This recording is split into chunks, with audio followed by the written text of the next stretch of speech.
So you've got a flat tire. Well, in today's video, I'm going to show you how to remove the tire and replace the inner tube, as well as find the puncture location within the tire itself.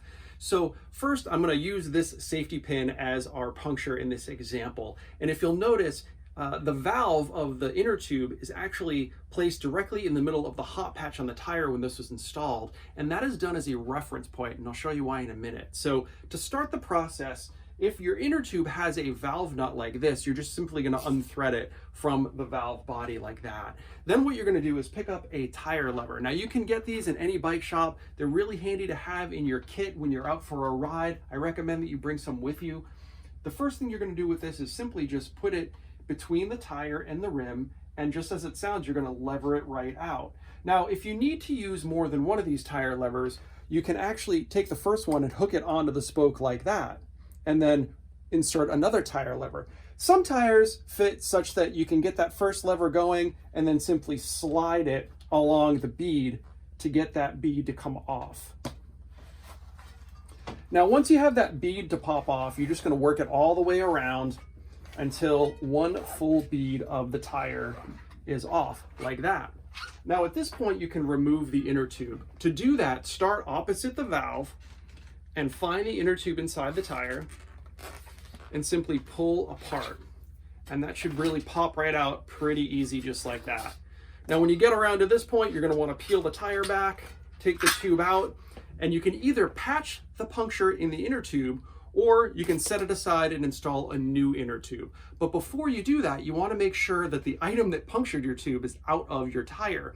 So in this example, we still have the safety pin in here, and as you can see underneath, it's still in the tire, and as a reference point from the valve, it's about 6 inches out, so you can kind of look inside the tire in that exact location and pull that item out.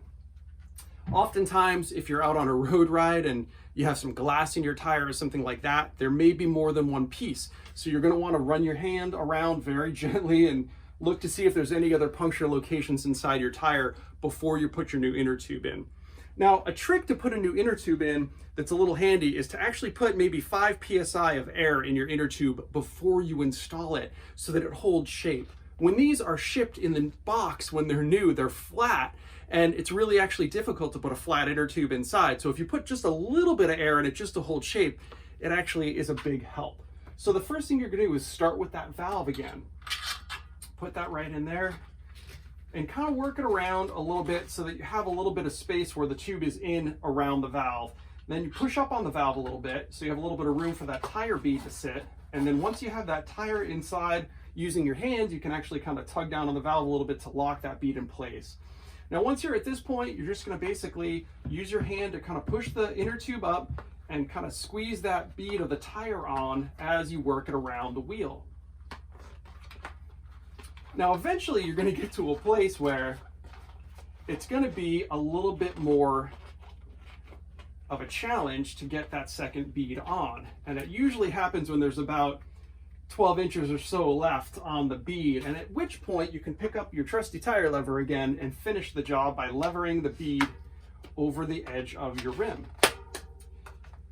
And that is how you install the tire.